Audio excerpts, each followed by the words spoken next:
Kerusakan di daratan dan di lautan itu karena disebabkan oleh perbuatan manusia itu sendiri.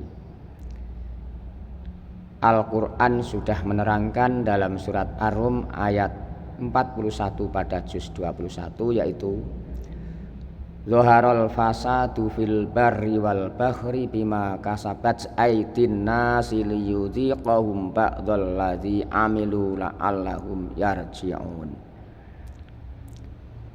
Jadi bila mana ada kerusakan di sekitar lingkungan kita, suatu saat ada musibah atau bencana bentuk apapun, jangan menyalahkan yang lain, karena sebab musababnya itu adalah dari manusia itu sendiri. Coba lihat dalam keadaan yang terjadi, mengapa terjadi gempa bumi, mengapa terjadi banjir, mengapa terjadi angin topan, mengapa sekarang terjadi misalkan dalam pertanian atau yang bercocok tani, bercocok tanam itu tidak seperti dulu. Semuanya ini adalah gara-gara tangan manusia itu sendiri. Jadi jangan menyalahkan. Ayat yang lain juga sudah menegaskan, yaitu dalam surat Al-Anfal ayat 25 pada juz 9. Wattaqu fitnatal la tusibannal ladzina dzalamu minkum khassah wa'lamu annallaha syadidul iqab.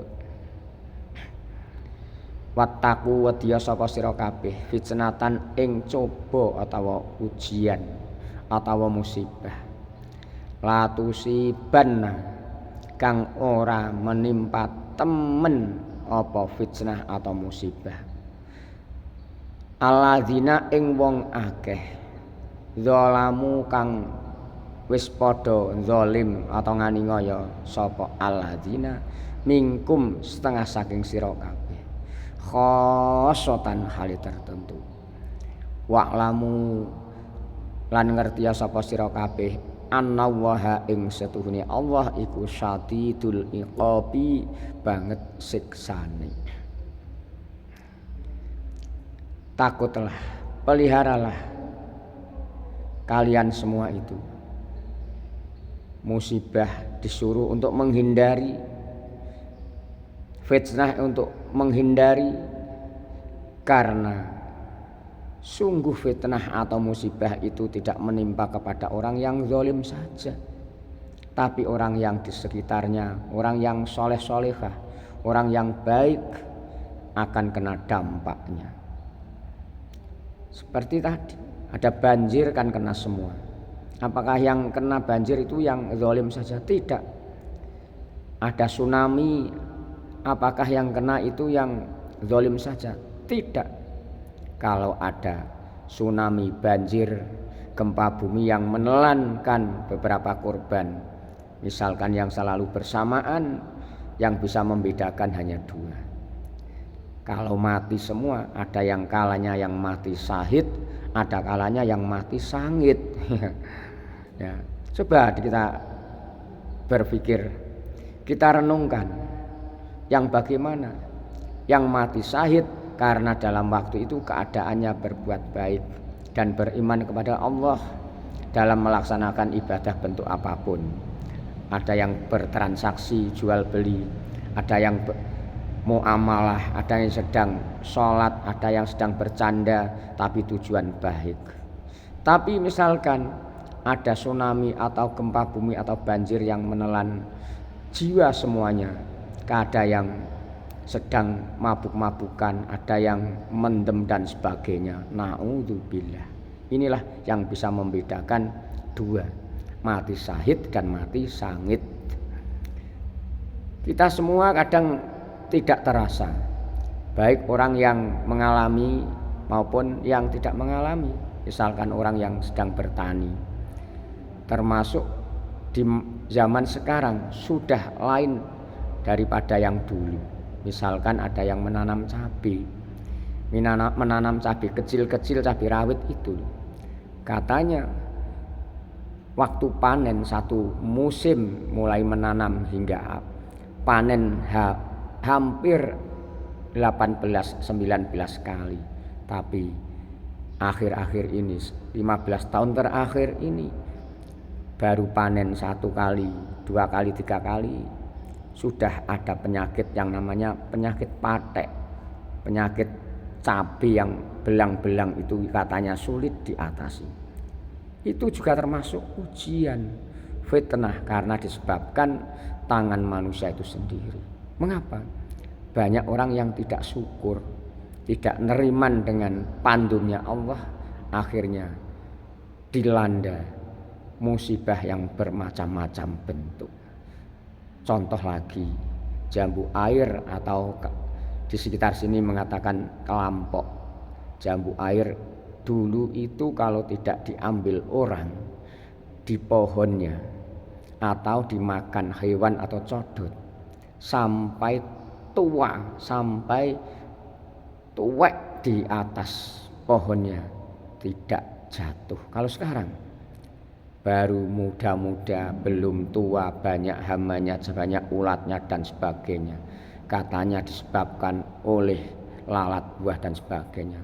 Tidak masalah itu, karena manusianya itu banyak yang beling, banyak yang zalim, banyak yang tidak syukur, banyak yang tidak neriman dengan pemberian Allah.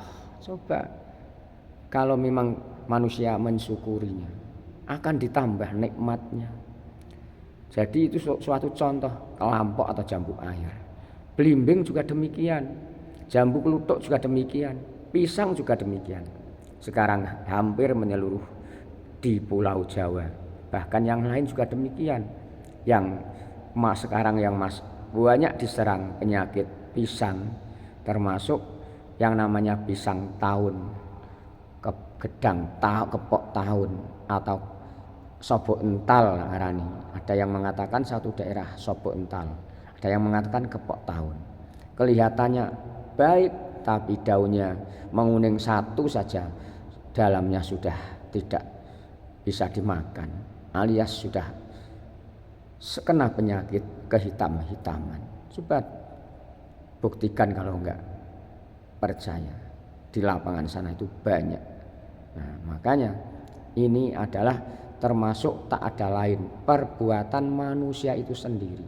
Mangga juga demikian, yang asalnya bunganya lebat pasti berbuah dan bisa dinikmati, diunduh waktu panen. Tapi 10 tahun atau 15 tahun terakhir ini tidak bisa. Kelihatannya bunganya banyak tapi rontok atau jatuh semua. Bahkan sudah setengah tua kena penyakit dan bermacam-macam penyakit. Ini kadang-kadang kita tidak menyadari, merasa benar. Kalau kita semua merasa syukur, berterima kasih, melaksanakan perintah-perintah kewajibannya Allah yang dibebankan kepada kita sebagai hambanya, dan menjauhi larangan-larangannya, insya Allah akan apa? Akan ditambah segala kenikmatan. Makanya Allah sendiri juga sudah mengingatkan dalam surat Ibrahim itu, la in syakartum la azidannakum wa la in kafartum inna adzabi lasyadid.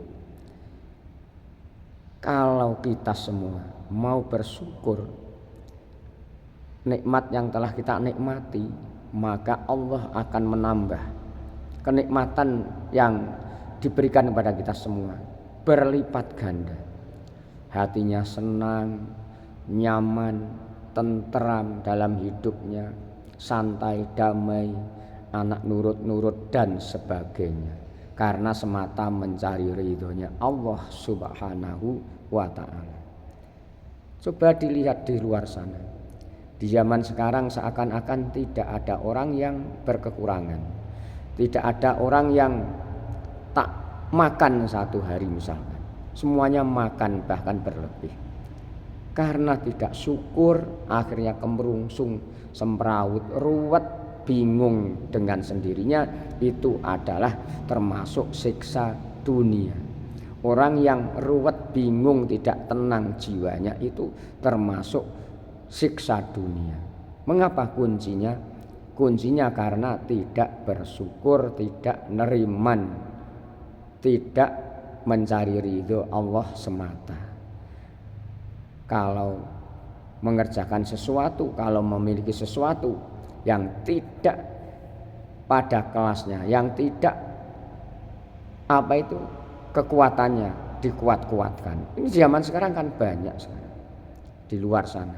Nah, makanya ini diantaranya salah satu yang menyebabkan, dan banyak lagi contoh-contoh yang lain. Bisa dikembangkan berjuta-juta permasalahan. Kalau memang pikiran kita hidup, kalau tidak hidup, contoh satu dipegang terus bahkan lupa. Itu zaman sekarang kan begitu. Jadi kita tidak usah ikut-ikutan keadaan yang tidak ada pada diri kita sendiri. Yang tidak mampu jangan dimampu-mampukan. Akibatnya akan membuat dampak diri sendiri yang berkepanjangan. Di antaranya, coba lihat di sana-sana banyak sekali. Tapi manusianya tidak menyadari. Kadang diingatkan gak mau, diingatkan merasa benar, kadang menyalahkan orang yang mengingatkan. Gak aneh, dirinya itu salah, tapi diingatkan merasa benar terus.